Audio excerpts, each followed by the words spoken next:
काहीतरी नवीन चटपटीत खावंसं वाटतं आणि ते पण कमी खर्चामध्ये घरच्या घरी अगदी झटपट बनणारं, फक्त 20 मिनिटामध्ये तयार होणारी ही पावभाजी, ती पण एवढी चमचमीत, खूप चवीला छान बनते. नक्की ट्राय करून पहा. जास्त काही नाही, फक्त 20 मिनिटं लागता. आणि जर तुम्ही कोणी नवीन बनवत असाल किंवा पहिल्यांदाच बनवत असाल, नवशिकाऊ जो असेल ना, तर त्याच्यासाठी हे स्टेप बाय स्टेप फॉलो करून नक्की बनवून पहा. खूप सोप्या पद्धतीने सांगितलेलं आहे, तुम्हाला देखील जमेल. विंटरमध्ये छान फ्रेश भाज्या मिळत असतात, त्यामुळे इथं आहे ना सगळ्या भाज्या घ्यायच्या आहेत. इथं मी 3 मोठे टमाटे घेतलेले आहेत, 2 कांदा घेतलेला आहे, 2 शिमला मिरची, जिरं, अद्रक, लसूणचा ठेच घेतलेला आहे. त्यानंतर इथे ज्या उकडून घ्यायच्या भाज्या आहेत ना, त्यामध्ये फ्लावर घेतलेला आहे साधारण 1.5 वाटी, एक छोटा गाजर घेतलेला आहे, छोटं बीट घेतलेलं आहे, साधारण 3 बटाटे घेतलेले आहेत आणि 1 वाटीच्या आसपास मटर घेतलेले आहेत. फ्रेश मटर बाजारात मिळत असतात विंटरमध्ये, म्हणून पावभाजी अगदी फ्रेश अशी मस्त छान छान बनून तयार होते. कोणतंही भांडं घ्या किंवा कुकर घ्या, कुकरमध्ये किंवा तुम्हाला ज्यामध्ये भाज्या शिजवायच्या असतील ते भांडं घ्या, त्यात बटर घाला आणि सगळ्या ज्या गोष्टी आहेत ना, सगळ्या भाज्या कुकरमध्ये घालून मस्त छान परतून घ्या. आपण इथं बटर घातलेलं आहे. बटरमुळे आपल्या ज्या भाज्या आहेत ना, त्या अगदी सॉफ्ट तयार होतील आणि त्यांना चव देखील छान येईल बटरमुळे.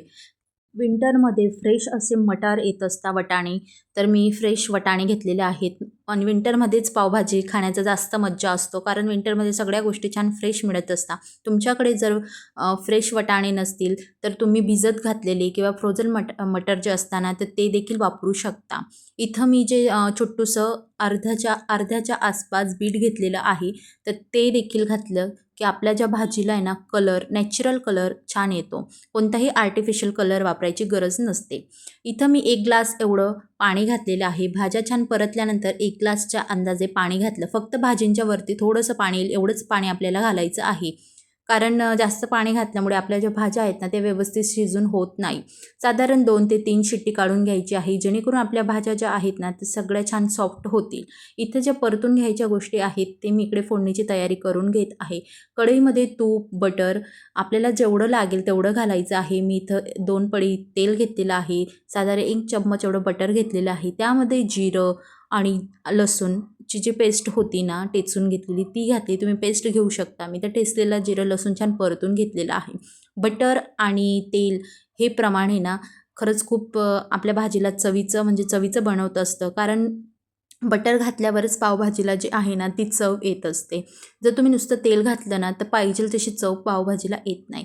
छान बारीक चिरलेला कांदा घेतलेला आहे. तुम्हाला ह्या भाजीला जर जास्त घट्टपणा किंवा एकदमच स्मूथ अशी ही भाजी हवी असेल ना तर सगळ्या गोष्टी काळजीपूर्वक बारीक चिरलेल्या असाव्यात. मी इथं थोडंसं जाडसरच चिरलेलं आहे कांदा, शिमला मिर्च वगैरे. तुम्हाला जर जास्त सॉफ्ट हवी असेल ना भाजी, पूर्ण क्रीमी हवी असेल ना तर तुम्ही त्या भाजींचं थोडं बारीक चिरून घेणं किंवा त्यांना किसून घेणं गरजेचं आहे. इकडे जोपर्यंत कांदा आणि शिमला मिर्च मी परतली तोपर्यंत आपल्या भाज्या ज्या आहेत ना त्या चांगल्या सॉफ्ट होऊन गेलेल्या होत्या 3 शिट्टींमध्ये. यांना छान कोणत्या तरी मॅशरने किंवा तुमच्याकडे ग्लास, तांब्या जे असेल ना तर त्याच्याने याला छान चुरून घ्यायच्या आहेत. तुम्ही इथं पाहू शकता सगळं पाणीमध्ये आपल्या भाज्या ज्या आहेत ना त्या चांगल्या सॉफ्ट होऊन तयार झालेल्या आहेत आणि कोणतंच एक्स्ट्रा पाणी भाजींमध्ये राहिलेलं नाही. एवढ्या मऊसूत ह्या भाज्या झालेल्या आहेत.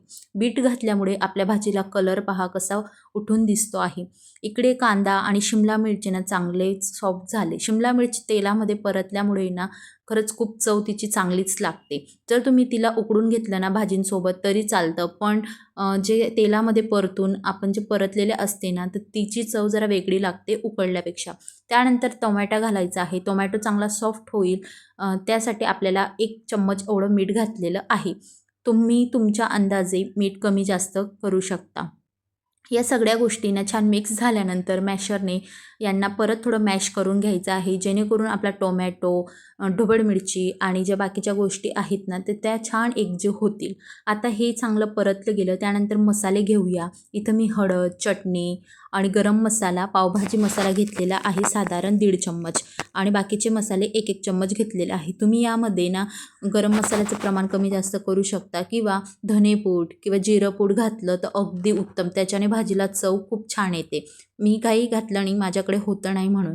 त्यानंतर आहे ना इथं तुम्ही साधं तिखट घेतलेलं आहे मी, तर तुम्ही काश्मीरी मिरची पण घेऊ शकता, कारण त्याच्याने भाजीला कलर जो आहे ना तो खूप चांगला येतो. तुम्हाला जर भाजीला खूप जास्त असा लालसर कलर हवा असेल किंवा भाजी म्हणजे पूर्ण अशी हॉटेल स्टाईलमध्ये तर्रीदार हवी असेल ना, तर तुम्ही काश्मीरी मिरची वापरा. त्यानंतर सगळ्या भाज्या ज्या आहेत ना, तर त्या मी त्यामध्ये घातल्या आणि छान मिक्स करून घ्यायचे आहेत. पाणी जे आहे ना, ते आपल्याला गरम पाणी करून थोडं घालायचं आहे.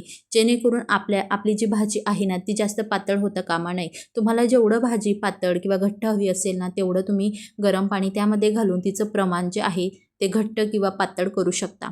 इथं छान मॅश करून घेतल्या सगळ्या भाज्या.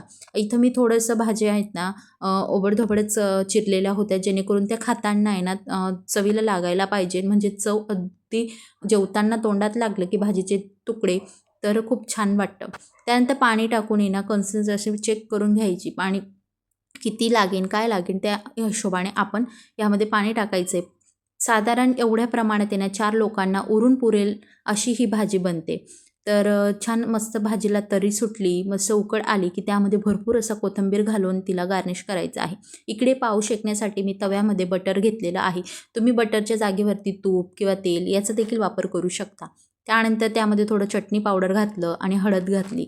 छान असे जे पाव आहेत ना ते याच्यात आपल्याला तेलामध्ये तळून घ्यायचं आहे. छान तळल्यानंतर म्हणजे त्यांना शेकून घ्यायचं आहे. दोघी बाजूंनी छान शेकल्यानंतर आहे ना, जे पाव आहेत ना, ते खाण्यासाठी रेडी असतात.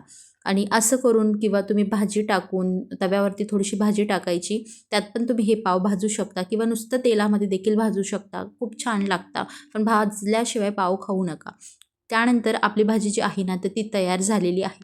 तुम्ही ह्या स्टेप बाय स्टेपने तुम्ही ही भाजी बनवून पहा आणि व्हिडिओ कसा वाटला मला कॉमेंट करून नक्की सांगा. जर काही चुकलं असेल तर मला कॉमेंट करून ते देखील कळवा. तर अशी ही छान मस्त तरी पहा किती सुंदर आलेली आहे. खरंच बीट घातल्यामुळे ना भाजीला तरी खूप छान वाटते. मी कोणताही आर्टिफिशियल कलर टाकला नाही किंवा काश्मीरी लाल मिरची देखील टाकली नाही, तरी भाजीला खूप छान अशी तर्री आलेली आहे. आणि निंबू वगैरे, कांदा वगैरे टाकून खूप छान लागते ही भाजी. एकदा नक्की बनवून बघा. आणि व्हिडिओ आवडल्यास व्हिडिओला लाईक करायला अजिबात विसरू नका. आणि हो, चॅनलवरती नवीन असाल तर चॅनलला सबस्क्राईब करा.